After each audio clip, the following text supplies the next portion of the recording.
आपण सध्या आहोत गणपतीपुळे येथील भक्त निवासामध्ये। आपण येथे एक डोरमेटरी रूम बुक केलेली आहे। त्या ठिकाणी आम्ही 9 जण राहत आहोत। गणपतीपुळे येथून आपण निघून मालगुंड येथील कवी केशवसुतांच्या जन्मस्थान असलेल्या त्यांच्या मूळ गावी आपण जाणार आहोत। तिथे त्यांचं घर आहे, ते देखील आपण पाहणार आहोत। आपण आता निघालेलो आहोत आपल्या कारने। पहिल्यांदा कवी केशवसुत यांचे स्मारक ज्या ठिकाणी आहे, तसंच त्यांचं घर ज्या ठिकाणी आहे त्या ठिकाणी आपण पहिल्यांदा जाणार आहोत। आता आपण भक्त निवासमधून बाहेर पडत आहोत। भक्त निवासामधून बाहेर पडल्यानंतर साधारण 3.5 ते 4 किलोमीटरच्या अंतरावरती कवी केशवसुतांचं घर तसेच स्मारक आपल्याला पाहायला मिळेल। त्यानंतर तसंच पुढे आपण जयगड येथे सुद्धा जाणार आहोत। जयगड येथील जबरदस्त असं गणेशाचं मंदिर देखील आपण पाहणार आहोत। समोरील रस्ता सरळ जयगड येथे जात आहे। आता आपण डावीकडे वळण घेतलेलं आहे। डावीकडे वळण घेतल्यानंतर थोड्याच अंतरावरती आपल्याला हे असं केशवसुतांचं घर, त्याचं गेट पाहायला मिळतं। गेटमधून आतमध्ये आपण एंट्री केल्यानंतर उजव्या बाजूला एका काउंटरवरती आपल्याला प्रतिमानसी 10 रुपये, तसेच 1ली ते 10वीच्या मुलांना 5 रुपये अशी एंट्री फी आहे। आणि हे पहा, आपण पाहताय हे कवी केशवसुतांचं जन्मस्थान असलेलं हे कोकणी घर, जबरदस्त असं सुंदर असं घर आहे। जुन्या पद्धतीचं घर आपल्याला इथे पाहायला मिळतं। या घराच्या खिडक्या, दरवाजे तसेच छतासाठी पूर्णपणे लाकडाचा वापर केलेला आहे। अशा प्रकारच्या खिडक्या आपल्याला पाहायला मिळतात। खूप छान प्रकारे हे घर मेंटेन केलेलं आहे। बाहेरून अशा प्रकारचा परिसर आपल्याला पाहायला मिळतो। घराच्या छतासाठी वापरत आलेल्या तुळव्या या पूर्णपणे लाकडाच्या आहेत। कौलारू छत आहे, तसेच तुळव्यांना आधार देण्यासाठी जे खांब आहेत ते सुद्धा लाकडाचे आहेत, नक्षीकाम केलेले। भिंतीवरती फुटे आपल्याला दिसतात। तसेच अशा प्रकारच्या व्हेंटिलेशनसाठी विंडो देखील आपल्याला या ठिकाणी पाहायला मिळतात। पूर्णपणे लाकडाच्या विंडो आहेत। कवी केशवसुतांच्या तुतारी या कवितेवरून हे प्रतिकात्मक शिल्प तयार केलेलं आहे, ते आपण आता पाहताय। तसेच या शिल्पाच्या पाठीमागे, म्हणजेच जे आपण केशवसुतांचं जे घर पाहिलं त्याच्या अगदी पाठीमागेच या केशवसुतांच्या काही कविता आहेत, त्या या ठिकाणी दगडावरती कोरलेल्या आहेत।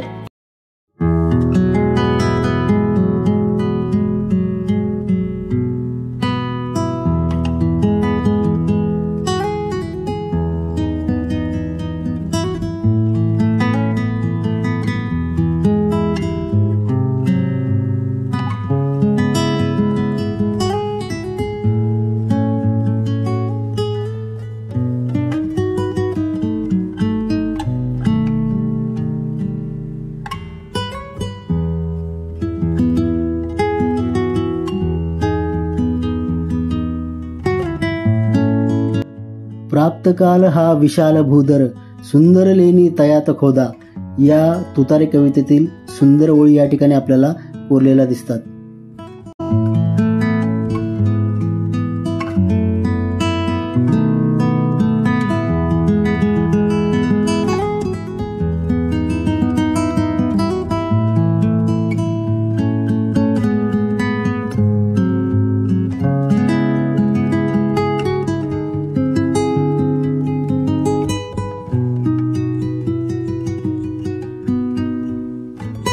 आपण समोर पाहताय तो केशवसुतांचा हा अर्धपुत्र आहे।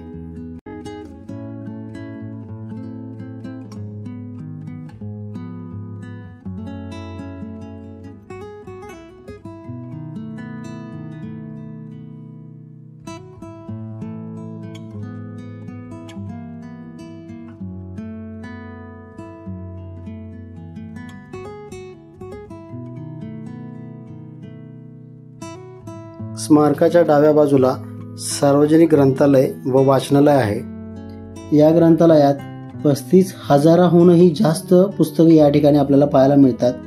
नियमित वृत्तपत्रे तसेच मासिकेही या ठिकाणी ठेवलेली असतात।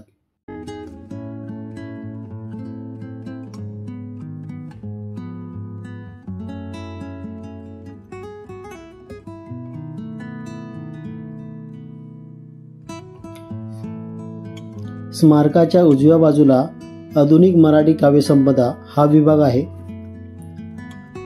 आपण आतमध्ये गेलो असता आपल्याला इथे 1885 ते 1985 मधील अगदी 100 वर्षातील महाराष्ट्रातील प्रसिद्ध कवींचे फोटो तसेच त्यांच्या कविता या ठिकाणी आपल्याला जतन केलेल्या आपल्याला पाहायला मिळतात.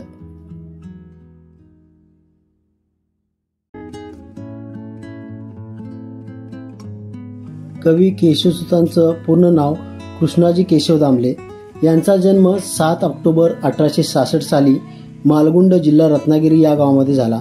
वर्षानुवर्षे एकाच विशिष्ट पद्धतीने रचल्या जाणाऱ्या कवितेला स्वच्छंद आणि मुक्त रूपात कवी केशवसुतांनी प्रथम सर्वांसमोर आणले.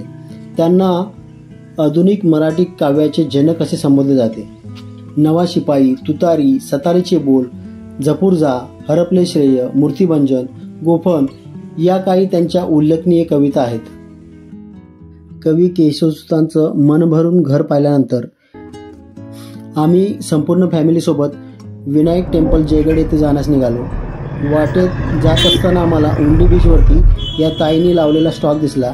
या ठिकाणी आम्ही पाणीपुरी, ओली भेळ, सुकी भेळ या प्रकारचा नाश्ता या ठिकाणी केला. खूप छान प्रकारे या ताईंनी नाश्ता बनवला होता.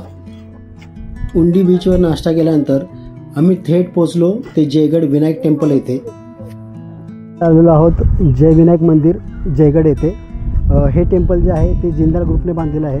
अतिशय सुंदर आणि सुरेख बांधकाम इथे केलेलं आहे. इथे गणेशाची ब्रांचची मूर्ती आहे आणि हे मंदिर जे आहे ते गणपतीपुळे मंदिरापासून जवळजवळ 16 किलोमीटर अंतरावरती हे मंदिर आहे. या मंदिराच्या समोरचा हा मुख्य रस्ता आहे. हा रस्ता गणपतीपुळेवरून येतो. चला तर आपण हे मंदिर पाहण्याकरता जाऊया.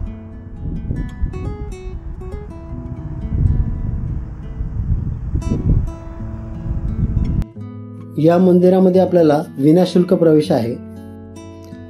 आपण जर या मंदिराला भेट देणार असाल तर या ठिकाणी पब्लिक ट्रान्सपोर्ट कमी प्रमाणात असल्यामुळे आपण स्वतःच्या खाजगी वाहनाने आलात तर या ठिकाणी आपली गैरसोय होणार नाही. हे मंदिर जे आहे ते पॅगोडा पद्धतीने बांधलेलं मंदिर आहे. या मंदिरामध्ये आजूबाजूच्या परिसरामध्ये सुंदर बागा आहेत. तसेच इथे समोर आपण एक तळ देखील पाहणार आहे. मन प्रसन्न करणारं वातावरण इकडे आहे. त्यामुळे या मंदिराला धावती भेट घेण्यास काही हरकत नाही. रत्नागिरी जिल्ह्यातील किल्ले रायगडपासून हे मंदिर जवळजवळ 6 किलोमीटर अंतरावरती आहे.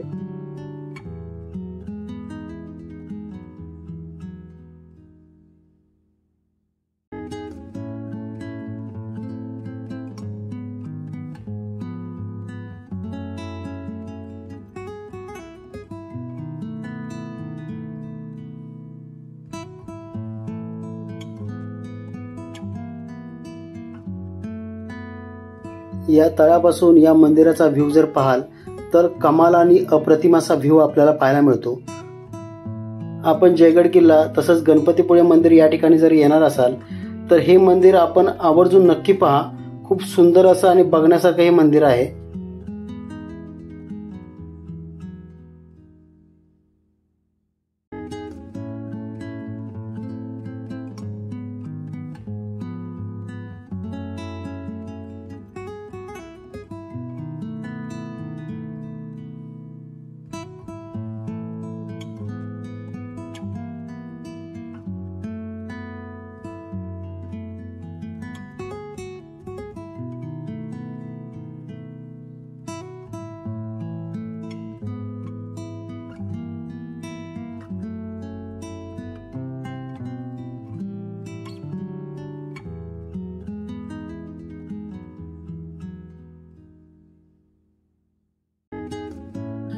मंदिराच्या एका बाजूला श्री हनुमानाची 8 फुटांची मूर्ती देखील आपल्याला या ठिकाणी पाहायला मिळते.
हे मंदिर आणि या मंदिराचा परिसर इतका अप्रतिम आणि सुंदर आहे की या ठिकाणावरून निघण्याची आमची इच्छाच होत नव्हती, परंतु वेळेअभावी आम्ही या ठिकाणावरून निघालो. हा व्हिडिओ आपल्याला कसा वाटला ते कमेंटमध्ये नक्की सांगा. व्हिडिओ आवडल्यास व्हिडिओला लाईक करा, चॅनलला सबस्क्राईब नक्की करा. धन्यवाद.